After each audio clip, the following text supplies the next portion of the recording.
नमस्कार दोस्तों, स्वागत है आपका विजन इंस्टीट्यूट के ऑनलाइन लर्निंग प्लेटफॉर्म पे। और मैं विशाल आज फिर से आपका स्वागत करता हूं और लेकर आया हूं एक नया टॉपिक। उसका नाम है from non alignment to multi alignment. Sir और सभी दोस्तों को मैं एक बात बताना चाहता हूं कि पिछले क्लास में जब हम लोग वो टॉपिक संघाई और जो यूएस के बीच में, बेसिकली संघाई और वॉशिंगटन के बीच में जो टसल चल रहा है फॉर ताइवान, तो क्योंकि यूएस की जो स्पीकर है नैंसी पेलोसी वो ताइवान आ गई थी, तो इसके लिए चाइना जो है वो काफी गुस्से में। तो इसी से हमारी बात है कि अगर ऐसा कोई वॉर लाइक सिचुएशन होता है तो इसमें एक वर्ल्ड वॉर टाइप का सिचुएशन होगा, इंडिया अपने आप को कहाँ देखता है। तो ये वर्ल्ड वॉर या ऐसा सिचुएशन में इंडिया की जो पॉलिसी है नॉन अलाइनमेंट की, तो हम तो यही पॉलिसी लेकर चले थे। नॉन अलाइनमेंट है क्या, नॉन अलाइनमेंट मूवमेंट क्या पॉलिसी है, इसके बारे में थोड़ा जानने की जरूरत है। जिस वक्त भारत आजाद हुआ तो उस वक्त वर्ल्ड ऑर्डर में दो पावरफुल जो एक पॉलिसीज चल रही थी। एक सोशलिस्ट पॉलिसी जो लेकर चल रहा था आपका यूएसएसआर यानी सोवियत यूनियन, और एक चल रहा था यूएसए जो डेमोक्रेसी और कैपिटलिज्म की पॉलिसी लेके चलता था, जो फ्री मार्केट की बात करता था। एक तरफ वेलफेयर स्टेट था, एक तरफ प्रॉफिट मोटिव था, तो दोनों के बीच में फाइट थी। इंडिया को भी ऑफर मिला कि सर आप किस में आना चाहते हो, यूएस की तरफ से भी ऑफर था, यूएसएसआर की तरफ से भी ऑफर था। लेकिन इंडिया ने एक अपना खुद का, उस समय जो हमारे प्राइम मिनिस्टर थे नेहरू जी, उन्होंने फेबियन सोशलिस्ट थे, तो उन्होंने खुद से एक पॉलिसी बनाई कि हम किसी के साथ अलाइन नहीं होंगे, हम अपना अलग चलेंगे, और एक थर्ड वर्ल्ड कंट्रीज का एक फॉर्मूला लेकर आ गए थे। तो वहां से नैम की पॉलिसी जो हम देखते हैं वो स्टार्ट हो जाती है। तो दोस्तों जिस समय वर्ल्ड वॉर चल रहा था, पूरा इंटरनेशनल पॉलिटिक्स में जब पूरा वर्ल्ड दो भाग में बटा हुआ था, एक तरफ यूएस एक तरफ यूएसएसआर यानी सोवियत यूनियन, तो उस समय पे इनिशियल जो 2 डेकेड्स था हमारे इंडिपेंडेंस का, यानी आप 1950 से 1970 तक का जो टाइमलाइन जोड़ सकते हैं, तो हमारा जो फॉरेन पॉलिसी था वो काफी हेविली डिपेंडेंट था नॉन अलाइनमेंट मूवमेंट के ऊपर। ठीक है, और ये मूवमेंट पूरा एक फुल फ्लेजेड मूवमेंट बन गया था, और ये डिस्कशन 1961 में नॉन अलाइनमेंट मूवमेंट बनकर तैयार हो गया था। लेकिन आज का जो दौर है, आज जो प्रेजेंट इंडिया है, वो स्किलफुली आप कह सकते हैं कि दोनों साइड से अपना संबंध बना के रखता है। Basically it skillfully manoeuvres between both the Russia led और China led groupings and US led groupings. तो रशिया और चाइना लेड ग्रुपिंग्स के दो नाम हम लोग ले सकते हैं कि एक है शांघाई कोऑपरेशन ऑर्गेनाइजेशन, एक ब्रिक्स जिसमें Brazil, Russia, India, China, south Africa सभी आते हैं। उसी के साथ हम यूएस के साथ भी कोलैबोरेट करते हैं, यूएस के साथ हम क्वाड में हैं। हाँ जी, यूएस के साथ हम आप ये कह सकते हैं कि जापान और ऑस्ट्रेलिया के साथ और यूएस मिलके इंडिया का जो क्वाड का रिलेशन है, यूएस का और हमारा डायलॉग चलता है 2+2 डायलॉग जो है। तो ये सब काफी इंपॉर्टेंट है हमें जानना कि एक्चुअल में हमें मल्टी अलाइनमेंट को समझने के लिए ना अपने हिस्ट्री के, अपने इतिहास के कुछ पन्ने पलटाने होंगे, तब जाके हमें समझ में आएगा कि इंडिया में हिस्ट्री क्या है नॉन अलाइनमेंट की, और आज का जो हम दौर देख रहे हैं कि हम मल्टी मतलब बहुत लोगों के साथ अलाइन हो रहे हैं, उनके साथ आ रहे हैं, तो हमारा ये मकसद क्या है। ठीक है, तो let's go into the history and see what name is. हाँ जी, तो दोस्तों हम बात कर रहे थे हिस्ट्री के बारे में, history of non alignment movement. इसकी हिस्ट्री अगर आप देखेंगे ना, तो नॉन अलाइनमेंट मूवमेंट क्रिएट कब हुआ था और फाउंड कब हुआ था। तो जिस समय पूरे वर्ल्ड में जो कॉलोनियल ऑर्डर है, जो कॉलोनीज बना के यूके जो था, यूनाइटेड किंगडम यानी इंग्लैंड, जो हर जगह कॉलोनीज बना के सबको अपने अंडर जो रखता था, तो ये धीरे धीरे कॉलोनियल सिस्टम कोलैप्स होने लगा था। ठीक है, और इस कोलैप्स में इंडिपेंडेंस स्ट्रगल चल रही थी बहुत जगह पे, जैसे अफ्रीका में, अफ्रीकन कॉन्टिनेंट पूरा, Asian continent, Latin American countries और भी बहुत जगह। तो 1960 में आप कह सकते हैं कि ये 15th सेंचुरी जो सेशन, 15th ऑर्डिनरी जो सेशन था ना यूनाइटेड नेशन जनरल असेंबली का, तो वहां पे ये मूवमेंट को क्रिएट किया गया, नॉन अलाइनमेंट मूवमेंट को। और उस समय पे लगभग 17 एशियन और अफ्रीकन कंट्रीज ने इसमें ज्वाइन किया। तो उस समय जो हमारे प्राइम मिनिस्टर थे जवाहरलाल नेहरू, उन्होंने नॉन अलाइनमेंट मूवमेंट के कंसेप्ट को प्रमोट करना शुरू किया, और एक थर्ड वर्ल्ड कंट्रीज का जो ऑर्डर है वो यहां से तैयार हो गया। ठीक है, ये कंसेप्ट्स को, इनको आप कह सकते हैं कि इनको जो माना गया कि हाँ ये कंसेप्ट जो है ये थर्ड वर्ल्ड कंट्रीज वाले, एक बांडुंग कॉन्फ्रेंस हुआ था 1955 में, वहां पे इनको ये जगह को इसको फुली रिकॉग्नाइज किया गया कि नॉन अलाइनमेंट मूवमेंट ये थर्ड वर्ल्ड कंट्रीज का एक अलग कंसेप्ट है। ठीक है, तो अब हम देखते हैं कि ऑब्जेक्टिव्स क्या है नॉन अलाइनमेंट की। दोस्तों आइए ऑब्जेक्टिव्स देख लेते हैं। ऑब्जेक्टिव्स क्या क्या है? सेल्फ डिटर्मिनेशन, ठीक है, यानी किसी पे डिपेंडेंट नहीं है। सेकंड क्या है? सॉवरेनिटी और टेरिटोरियल इंटेग्रिटी, यानी हम आजाद रहेंगे, ठीक है, हम आजाद रहेंगे, हमारी जो टेरिटरी है वो इंटैक्ट रहेगी, उस पे किसी का कब्जा नहीं हो सकता। तो ये भी एक ऑब्जेक्टिव है नाम का। तीसरा कि हम किसी भी मल्टीलैटरल मिलिट्री पैक्ट जैसे नाटो हम देखते हैं, नॉर्थ अटलांटिक ट्रीटी ऑर्गेनाइजेशन, ये यूएस का सपोर्टेड है, तो हम इसका पार्ट नहीं बनेंगे भाई साहब। ये सीधी सीधी बात है कि हम नॉन अलाइन करने वाले हैं, हम किसी के साथ अलाइनमेंट में नहीं जाएंगे। तो दोस्तों हुआ क्या, ये मूवमेंट बहुत अच्छा था, इसको बहुत सारे जब कंट्रीज ने ज्वाइन किया तो मूवमेंट ने अच्छी ये भी पकड़ी थी, लहर पकड़ी थी। इसमें सबसे अच्छा ये था कि ना आपको यूएस के साथ जाना पड़ रहा था, ना आपको यूएसएसआर के साथ जाना पड़ रहा था, तो एक अच्छा ये तैयार हुआ था। लेकिन 1980 के लास्ट में जब यूएसएसआर का डिसइंटीग्रेशन हो गया, कह सकते हैं कि जब वो सोवियत यूनियन टूटकर बिखर गया, तो उस समय इस मूवमेंट को काफी बड़ा खतरा था, क्योंकि मूवमेंट का जो फाउंडेशन था वही था कि एक तरफ यूएस, एक तरफ यूएसएसआर, और हम जो बीच में हम किसी के साथ अलाइन नहीं करेंगे। तो इस मूवमेंट को एक तगड़ा खतरा मिला और यहाँ से शुरुआत हो गई ये एंड की नॉन अलाइनमेंट की, ठीक है दोस्तों। तो अब देखते हैं कि इंडिया का जो नया मल्टी अलाइनमेंट अप्रोच है ये है क्या एक्चुअली में, ठीक है। तो मल्टी अलाइनमेंट अप्रोच के बारे में अभी जानते हैं। हाँ जी, तो अब देखते हैं कि मल्टी अलाइनमेंट क्या चीज है। मल्टी अलाइनमेंट से इंडिया क्या करता है कि पैरेलल रिलेशनशिप्स बनाता है, एक नहीं सभी से एक ऐसा सीरीज ऑफ रिलेशनशिप्स है जिससे जो मल्टीलैटरल पार्टनरशिप है ना उसको काफी मजबूती मिलती है, उसको स्ट्रेंथन किया जाता है, और हम लोग बहुत जगह पे बहुत ग्रुप्स के साथ अपने आप को अलाइन करते हैं, अपने आप को जोड़ते हैं, ताकि हम लोग जो सिक्योरिटी है, सिक्योरिटी फ्रंट पे हम अपने काम कर पाए, इकोनॉमिक इक्विटी आए, या और ट्रेड जो है वो और बेहतर हो, उसके बाद जो एलिमिनेशन ऑफ टेररिज्म हो, जो भी एक्सटर्नल डेंजर्स होते हैं जैसे टेररिज्म, इनको जो है एलिमिनेट किया जा सके। तो इसके लिए इंडिया जो है ये बहुत सारे देशों के साथ बहुत जगह पे अलाइन करता है। तो एक ऐसा ही इसका जो फोरम है उसका नाम है INSTC, ठीक है। INSTC क्या है दोस्तों? INSTC को हम देखते हैं, international north south transport corridor. INSTC का फुल फॉर्म क्या है? International north south transport corridor. ये कॉरिडोर से क्या करते हैं, जो रशिया का सेंट पीटर्सबर्ग है, ठीक है, सेंट पीटर्सबर्ग को मुंबई से कनेक्ट किया जाएगा, ठीक है, मुंबई से कनेक्ट किया जाएगा। सेंट पीटर्सबर्ग को मुंबई से अगर हम कनेक्ट करते हैं ना, तो इसमें आप रशिया के साथ कोलैबोरेशन हो जाएगा, ईरान के साथ कोलैबोरेशन हो जाएगा, और बहुत सारे सेंट्रल एशियन कंट्रीज के साथ भी आप यहाँ पे कोलैबोरेट कर सकते हैं। Collaboration in terms of trade, आप यहाँ पे कल्चरल एक्सचेंज होगा, टूरिज्म, और जो भी इन्वेंशंस हैं उसका जो आइडियाज भी एक्सचेंज होंगे, तो काफी फायदा यहाँ पे मिलेगा, ठीक है। अब जब फुल्ली ऑपरेशनल हो जाएगा ना INSTC, तो इंडिया फ्रेट कॉस्ट जो है, जो हमारा भाड़ा आप कह सकते हैं या किराया जो खर्च होता है ना, वो कॉस्ट जो है वो 30% से उसमें कमी आएगी, और जर्नी टाइम भी हम लोग ऑलमोस्ट 40% भी बचा लेंगे। जो हम सुएज कैनाल के जो वाया सुएज कैनाल जाते हैं उसकी जगह जब ये कॉरिडोर बन के तैयार होगा तो हम 40% टाइम भी बचाएंगे। एक ऐसा ही है जिसका नाम है ब्रिक्स, ठीक है। ब्रिक्स भी एक फोरम है जहां पे 5 कंट्रीज आपस में क्या करती हैं सर? तो ये 5 कंट्रीज आपस में कोलैबोरेट करती हैं, ठीक है, जिसका नाम है, इसका पांचों का नाम आप इजीली याद रख सकते हैं, ये वर्ड से, ये सिंक्रोनिम से ही आपको याद हो जाएगा। B से ब्राजील, R से रशिया, I से इंडिया, C से चाइना, S से साउथ अफ्रीका।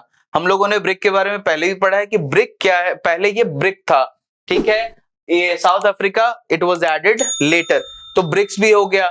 इसके तहत इनका एक बैंक है जिसका नाम है न्यू डेवलपमेंट बैंक, तो ये वर्ल्ड बैंक का एक तरह से राइवल बनाने के तौर पे इसको तैयार किया गया है।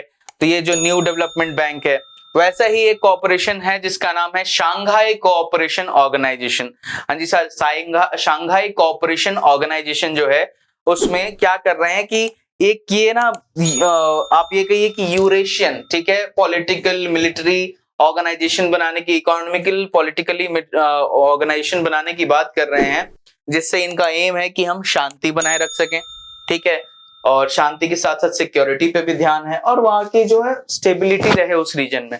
ठीक है, इसमें मेंबरशिप में आप देख सकते हैं, याद रखना आसान है, कजाकिस्तान है सर, ठीक है, चाइना है, किर्गिस्तान है, रशिया है, ताजिकिस्तान है, उज्बेकिस्तान है, इंडिया है, पाकिस्तान है और दो नौ मेंबर्स ऐड करने की बात कर रहे हैं यहाँ पे। जो दोनों नए मेंबर्स ऐड हो सकते हैं उसका नाम है ईरान और बेलारूस। ठीक है, तो एससीओ से ना, संघाई कोऑपरेशन ऑर्गेनाइजेशन से रशिया और चाइना जो है ना, ये जो वेस्ट का जो मिलिट्री ऑर्गेनाइजेशन है, जैसे यूएस का नाटो है, ठीक है, ये लोग इसको काउंटर करने की कोशिश में है। ठीक है, उसी के साथ इंडिया, अब जैसे हमने देखा रशिया और चाइना के साथ यहाँ पे हम लोग जब अपना एक पैरेलल रिलेशनशिप बना रहे हैं, हम एक रिलेशनशिप बना रहे हैं, तो इसी का पैरेलल हम यूएस के साथ भी कर रहे हैं, वहां हम करते हैं क्वाड। क्योंकि हम देखते हैं कि चाइना हमें बीच बीच में तंग करते रहता है, तो यूएस के साथ हम लोग कोलैबोरेट करके चाइना को काउंटर करने की कोशिश करते हैं। उसी तरह क्योंकि यूएस किसी का सगा नहीं है तो हमारा भी नहीं है, हमारे लिए भी कोई खास अच्छा रहा नहीं है, अभी हमारे रिश्ते सुधरे हैं, लेकिन इंटरनेशनल रिलेशंस में आप कभी भी नहीं कह सकते कि कोई किसी का परमानेंट एनिमी होता है और कोई किसी का परमानेंट फ्रेंड होता है, ऐसा होता ही नहीं। ठीक है, नो परमानेंट फो, नो परमानेंट फ्रेंड, यही कंसेप्ट है। तो इसके लिए हम चाइना और रशिया के साथ भी कोलैबोरेट करते हैं। ठीक है, तो क्वाड में कौन कौन सी कंट्रीज आ जाते हैं? क्वाड में आते हैं, इसका जो आइडिया, ये ब्रेन चाइल्ड था हाल फिलहाल जो जापानीज एक्सपीएम थे शिंजो एबे, जिनका मर्डर कर दिया गया, तो ये उन्हीं का ब्रेन चाइल्ड था। तो उस समय जब ऑस्ट्रेलिया 2012 में जब बनाया गया, तो ऑस्ट्रेलिया चाइना के प्रेशर के कारण इसमें ऐड नहीं हो रहा था, लेकिन बाद में 2017 के लगभग ऑस्ट्रेलिया ने भी इसमें ऐड हो गया और इसमें अब ये 4 मेंबर्स हो गए हैं। एक यूएसए, ठीक है, उसके बाद जापान, इंडिया एंड ऑस्ट्रेलिया। तो आप सब देखेंगे कि ये जो है ना 3 कंट्रीज इसमें ईस्ट पे है और बेसिकली साउथ चाइना सी में जो चाइना का टेरर है उसको भी कंट्रोल करने के लिए क्वाड का फाउंडेशन बनाया गया है। अब हम लोग देखते हैं कि इंडिया की जो करंट फॉरेन पॉलिसी है वो कौन सा जो है कि फाउंडेशन उसका क्या है। ठीक है, तो देखते हैं भारत की करंट जो है फॉरेन पॉलिसी क्या है। हाँ जी, हमारी करंट पॉलिसी में सबसे पहले सम्मान, सम्मान यानी रेस्पेक्ट। रेस्पेक्ट क्या करना है?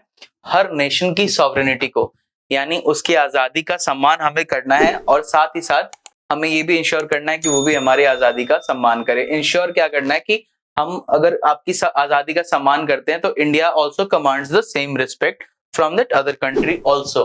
नेक्स्ट, संवाद यानी ग्रेटर एंगेजमेंट करो। संवाद मतलब डायलॉग, डायलॉग मतलब बातचीत, बातचीत करो सभी देशों से। ठीक है, एक ग्रेटर एंगेजमेंट बनाओ पूरे वर्ल्ड को, वसुधैव कुटुंबकम जो हम लोगों का ये है aim, the entire world is one को बनाइए। ठीक है, यानी सबसे बातचीत करिए, सबसे दोस्ती का रिश्ता रखिए। नेक्स्ट, सुरक्षा। सुरक्षा क्या चीज का? सुरक्षा इसलिए कि हमने हमारा जो हिस्ट्री है ना, हमारा हिस्ट्री में कहते हैं कि हम पावर नीदर एग्रेशन है, कभी भी कोई एडवेंचरिज्म नहीं दिखाते, हम किसी भी कंट्री पे हमला करने नहीं जाते, किसी भी कंट्री के ऊपर ये पहले से जाके अटैक नहीं करते। हमारा तो नो फर्स्ट यूज पॉलिसी है, हमारी हिस्ट्री नहीं है कि हमने कभी किसी पे अटैक किया, तो किया ही नहीं है। हमारी ये जो हिस्ट्री है हम उसी को मेंटेन करते हुए हमारी फॉरेन पॉलिसी भी ये है। नेक्स्ट है समृद्धि, यानी सभी का विकास, सबका साथ सबका विकास, समृद्धि। हम भी बढ़ो तुम भी बढ़ो, ठीक है, हम भी बढ़े तुम भी बढ़ो, हमारा तो एम यही है। नेक्स्ट आप कह सकते हैं संस्कृति और सभ्यता। अपनी जो पावर है, जो कल्चरल वैल्यूज है ना, जो हमारे फिलॉसफी में है, वो कहता है कि पूरा वर्ल्ड एक फैमिली है, वसुधैव कुटुंबकम, यानी the whole world is one family. तो हम सभी को साथ लेकर चलने की बात करते हैं और हम किसी से झगड़ा नहीं करते। ठीक है, तो हमारा ये भी एम हो गया। दोस्तों अब हम देखते हैं कि इंडिया की जो भी करंट हमारी जो फॉरेन पॉलिसी है उसमें चैलेंजेस क्या क्या हैं। ठीक है, चैलेंजेस जो भी अभी कंटेम्पररी चैलेंजेस क्या क्या हैं। सबसे पहले ये जो रशिया और चाइना का एक्सिस, बहुत रशिया और चाइना क्लोज आ रहे हैं। ठीक है, हुआ क्या कि जब से रशिया ने क्रीमिया को एनेक्स किया तो पूरे वर्ल्ड ने सैंक्शन लगा दिया, तो उसके बाद से चाइना और रशिया जो काफी एक दूसरे के सपोर्ट में आ रहे हैं। ठीक है, और रशिया का चाइना से क्लोज आना, हमारा चाइना से वो क्लोजनेस नहीं है, यानी हमसे एक तरह से दूर जाना। ठीक है, तो ये एक दिक्कत हो रही है। दूसरा कि इंडिया खुद को कुछ कुछ जो ग्लोबल प्लेटफॉर्म्स हैं, आप कह सकते हैं जो सुपर नेशन कंट्रीज हैं, ठीक है, जैसे ये पाकिस्तान वगैरह जिसमें है, जैसे सार्क, ठीक है, ये आप कहते हैं south Asian association for regional cooperation, India खुद को इससे अलग रखता है, क्योंकि जहां पाकिस्तान है वहां काम की बात होगी नहीं, इंडिया का यही मानना है। तो इसके लिए हमने बना लिया बिम्स्टेक। ठीक है, बिम्स्टेक में भी जो कंट्रीज के नाम है आप इसके इससे ही याद रख सकते हैं। ठीक है, हम किसी और वीडियो में इसके बारे में और डिटेल में बताएंगे आपको, एक ग्लोबल ग्रुपिंग के बारे में बिम्स्टेक क्या है। उसके बाद तो इंडिया ने सार्क को काउंटर करने के लिए बिम्स्टेक बना लिया है। उसके बाद जो ये चाइना की जो ये काफी adventurous regional comprehensive economic partnership है, उस पे भी हम लोग जो है कनेक्ट नहीं कर रहे हैं, उससे खुद को आइसोलेट करके रखा है। उसके पीछे हमारे अपने कारण है कि चाइना पीओके के में जो ये सीपीईसी बना रहा है, चाइना पाकिस्तान इकोनॉमिक कॉरिडोर, तो एक तरह से हम इसकी अपनी सॉवरेनिटी को हम जानते हैं कि डायरेक्ट हम ये बोलते हैं कि हमारे सॉवरेनिटी को डायरेक्टली हैम्पर कर रहा है। ठीक है, तो अगर इंडिया को ग्लोबल लीडर बनना है तो ऐसे आइसोलेट करके रखना भी खुद को जो है वो इसमें हमारे जो एम्बिशन को बढ़ावा नहीं देता है। तो तीसरा है वीकनिंग टाइज विथ नेबर्स। हमारे जो पड़ोसियों के साथ जो हमारे रिश्ते हैं वो धीरे धीरे थोड़े थोड़े खराब हुए हैं।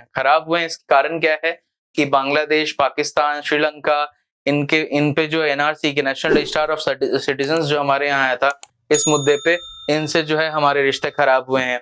उसके बाद जो चाइना की चेकबुक डिप्लोमेसी है कि पैसा दो और पूरा का पूरा देश खरीद लो, इस चक्कर में नेपाल, पाकिस्तान और बांग्लादेश हम सभी को, श्रीलंका, इवन श्रीलंका का जो क्राइसिस है इसका कहीं ना कहीं जिम्मेदार चाइना भी है। चाइना की जो चेकबुक डिप्लोमेसी है इसके कारण भी ये लोग जो है हम लोग से अलग जा रहे हैं, तो ये भी है। तो अपने कंट्री के डेवलपमेंट के लिए हम लोगों को सिक्योरिटी में बहुत ज्यादा इन्वेस्ट करना पड़ता है, क्योंकि अगर चारों तरफ से जो चाइना का स्ट्रिंग ऑफ पर्ल्स है पूरा का पूरा जो इंडिया को घेरने की कोशिश कर रहा है, तो हमको उसको काउंटर करने के लिए हमें बहुत ज्यादा सिक्योरिटी में इन्वेस्ट करना पड़ता है। तो हमें उससे बचना चाहिए। ठीक है, हम ऐसे उसका कुछ ना कुछ तोड़ निकालना पड़ेगा ताकि हम जो है ग्लोबल लीडर बनने की ओर हम आगे अपने कदम बढ़ा सकें। अब देखते हैं कि इंडिया को अब करना क्या चाहिए। ठीक है, वे फॉरवर्ड क्या है। तो दोस्तों अब देखते हैं कि इंडिया को करना क्या चाहिए। इंडिया को करना यही चाहिए कि सबसे पहले अपने जो नेबर्स हैं, अपने जो पड़ोसी हैं ना, उनके साथ पहले अपने रिश्ते सुधारें। इसके लिए हमने कदम भी बढ़ा दिए हैं। हमारी जो वैक्सीन डिप्लोमेसी है, यानी वैक्सीन दीजिए उनको, उनके जरूरत के वक्त पे आप अगर मदद कर रहे हैं तो आप एक तरह से उनकी काफी हेल्प कर रहे हैं। ठीक है, तो ये वैक्सीन डिप्लोमेसी। हमारी जो नेबरहुड फर्स्ट की पॉलिसी है, तो ये पॉलिसी क्या है? ये पॉलिसी है कि कभी भी अगर हमारा जो पड़ोसी है कि अगर उनके घर में दुख है तो हम उनके दुख में उनका साथ दें। जैसे अभी हम श्रीलंका के साथ कर रहे हैं, जब नेपाल में भूकंप आता है तो हम नेपाल का साथ देने चले जाते हैं। हम अफगानिस्तान तक को सपोर्ट कर रहे हैं, हम सभी को ये कर रहे हैं। तो हमारा जो ये है ना कि हमारे पड़ोसियों के लिए हमारे मन में ये है कि हाँ, हम इनको हमेशा सेफ रखें। हम अपने से ज्यादा भी कभी कभार इनके लिए सोचते हैं, तो ये भी है। तो इंडिया का जो नेबरहुड फर्स्ट का पॉलिसी है, ये काफी अच्छा पॉलिसी है जो इसमें हमें मदद करता है। सेकंड, हमें जो ये जियो पॉलिटिकल है ना, इससे अब थोड़ा ऊपर उठ के सोचना पड़ेगा, क्योंकि जो ये डिजिटल जायंट्स जो बैठे हैं ना, ठीक है, ये जो आप देखते हैं कि डेटा की चोरी होती है या एआई है, आर्टिफिशियल इंटेलिजेंस किस तरह से डेवलप हो रहा है, आज जो क्रिप्टो करेंसी जो बिटकॉइन जो काफी फेमस है वर्ल्ड में, ये सब अभी जो हमें थोड़ा लग रहा है कि फ्रिंज है, अभी वो काम का नहीं, लेकिन आने वाले दौर में इनकी ही दुनिया है। ठीक है, तो हमें इसमें इन्वेस्ट करना होगा। हमें बिग डेटा मैनेजमेंट को करने की बहुत ज्यादा जरूरत है। हमारे यहाँ डेटा जो प्रिवेसी है उसको लेके एक बहुत बड़ा इश्यू है। हमारा वो डेटा प्रोटेक्शन बिल जो है, हम उसमें अभी भी अटके हुए। तो हमें कोशिश करना है कि हमें ज्यादा से ज्यादा जल्दी इंप्रूवमेंट लानी होगी। ट्रेड इश्यूज जो है इनको कम से कम करिए, जो भी ट्रेड इश्यूज हैं इनको जल्दी से जल्दी टैकल करके खत्म करना होगा। ठीक है, उसके बाद डिजास्टर रिलीफ, जैसे अभी हमने बताया कि कभी भी किसी कंट्री में डिजास्टर आती है तो हमें रिलीफ प्रोवाइड करने के लिए होना चाहिए। थर्ड पॉइंट बहुत इंपॉर्टेंट है कि इंडिया ना 2023 में इसको G20 का प्रेसिडेंसी मिला है, यानी इंडिया जो होगा वो प्रेसाइड करेगा G20 को 2023 में। तो एक बहुत बढ़िया मौका है, एक बहुत बढ़िया चांस है कि हम अपना जो भी जियो इकोनॉमिक स्कीम्स है ना, वो जियो पॉलिटिकल इंटरेस्ट के साथ उसको मिला दें। इससे क्या होगा कि हमें जो एक बहुत बड़ा फायदा होगा और हम वर्ल्ड में एज अ लीडर उभरने में हमें काफी मदद करेगा। अभी तक इंडिया ने किस चीज का रोल प्ले किया आप देखेंगे, इंडिया एक इमर्जिंग पावर का रोल प्ले कर रहा है, जो कि एक ग्लोबल पावर बनना चाह रहा है, लेकिन हम अभी तक है नहीं। लेकिन ये G20 जो होगी ना समिट 2023 की, ये हमें चांस देगी कि हम सोचें और अपने ये जो भी मैटर्स हैं ये हम वर्ल्ड के सामने रखें, और जो अपने इश्यूज हैं उसको वर्ल्ड के इश्यूज के साथ मैच करके उसके लिए एक बढ़िया सी पॉलिसी निकालें, सभी का हल निकाल ले। तो इससे हमें काफी मदद होगी। और लास्ट में इसके लिए यही वीडियो के लिए कि जो हमारा मल्टी अलाइनमेंट का अप्रोच होगा ना, ये जो हमारा नॉन अलाइनमेंट का जो वैल्यूज है उसको प्रिजर्व करने में भी काफी मदद करेगा कि हम सबके साथ हैं, लेकिन अगर कभी भी कोई लड़ाई की सिचुएशन होती है तो हम किसी का साथ नहीं देंगे, क्योंकि हम विश्व में शांति चाहते हैं।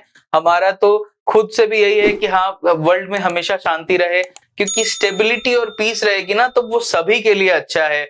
और वो पीस जो है वो काफी हेल्पफुल होता है पूरे वर्ल्ड में, सही तरह से ट्रेड चलाने में, सही तरह से टूरिज्म चलाने में। तो शांति की जरूरत ही है वर्ल्ड को, और हम कभी भी किसी भी झगड़े को सपोर्ट नहीं करते हैं, ठीक है। और हमारा जो अगर ये प्रिजर्व अगर हम करते रहे इसी इंटरेस्ट को और मल्टी अलाइनमेंट करते रहे तो नॉन अलाइनमेंट का इंटरेस्ट भी प्रिजर्व हो जाएगा, और हमारा जो वसुधैव कुटुंबकम का जो ये है हम उसको भी अपना जल्दी से जल्दी आप कहें कि हम उसकी ओर कदम बढ़ाएंगे। पूरे वर्ल्ड को हम एक फैमिली मानते हैं तो हम उसी के ऊपर काम करेंगे। तो आशा करता हूं कि ये वीडियो आपको अच्छा लगा होगा, ये जानकारी आपको अच्छी लगी होगी, और जैसे जैसे डेवलपमेंट होते रहेंगे हम उसके ऊपर वीडियोस लाते रहेंगे। और ऐसी ही जानकारी के साथ कुछ अगले वीडियो में मिलूंगा। अगर ये वीडियो अच्छा लगा तो प्लीज इस वीडियो को लाइक कीजिए, अपने सारे दोस्तों के साथ शेयर कर दीजिए और हमारे चैनल को सब्सक्राइब कर दीजिए। Thank you.